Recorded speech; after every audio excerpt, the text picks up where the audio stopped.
Les terres d'Arizona ne parlent pas au mental. Elles parlent à quelque chose de plus ancien en nous. Là-bas, le silence n'est pas vide. Il est vivant. Il oblige à ralentir, à écouter autrement.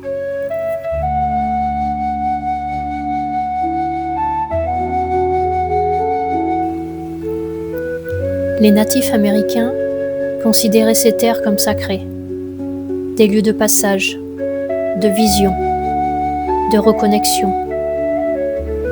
Non pas pour ce qu'elles montrent, mais pour ce qu'elles révèlent intérieurement. Ce lien profond au vivant, à l'âme, à l'invisible.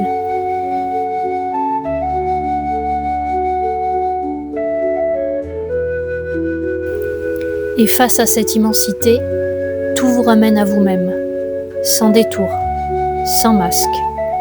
Il n'est plus possible de tricher. Les mémoires oubliées semblent lentement remonter à la surface. Les traditions amérindiennes parlent souvent de rites de passage. Quitter une ancienne version de soi et entrer dans l'inconnu, là où tout repère disparaît.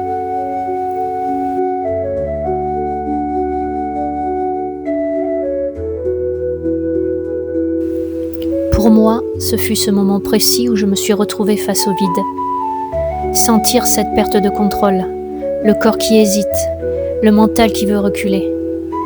Tout en moi voulait faire demi-tour. Et pourtant, quelque chose en moi savait que je devais avancer malgré cette peur abyssale.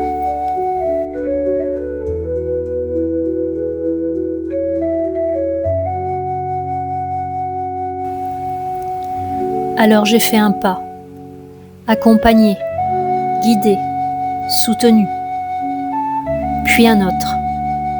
Et derrière cette peur, j'ai découvert une sensation incroyable de liberté. Comme si chaque peur traversée ouvrait une nouvelle version de moi-même. Dans cet espace d'abandon, je me suis reconnectée à une sensation oubliée, la liberté intérieure. Cette capacité à ressentir que la vie peut devenir beaucoup plus vaste dès que l'on ose sortir de ses limites habituelles. Comme si la vie me disait « Il existe tellement plus grand pour toi ».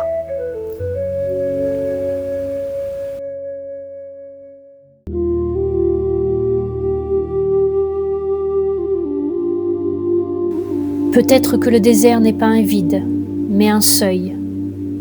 Un lieu où quelque chose d'invisible nous observe autant qu'il nous traverse.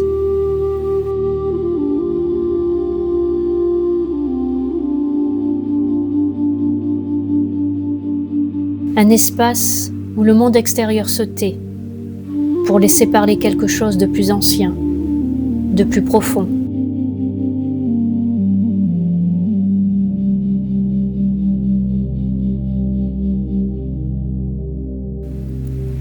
Les anciens disaient que tout est lié, la terre, le vent, les étoiles et l'esprit de ceux qui marchent dessus.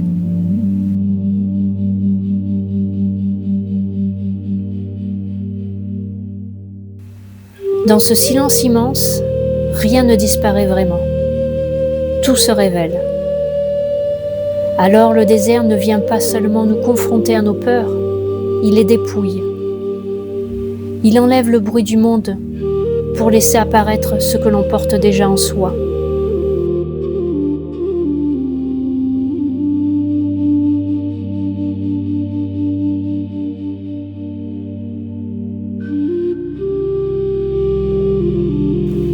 Et si la peur n'était qu'un voile, une brume qui se dissipe lorsque l'on accepte de regarder plus loin que ce que l'on comprend. Car dans cet espace sans fin, quelque chose nous appelle à avancer autrement.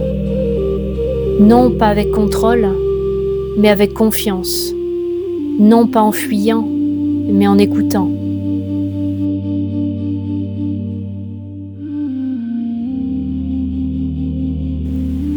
Le désert devient alors une initiation silencieuse. Et peut-être que le vrai courage n'est pas de ne rien ressentir, mais de marcher quand même, en laissant l'invisible nous guider.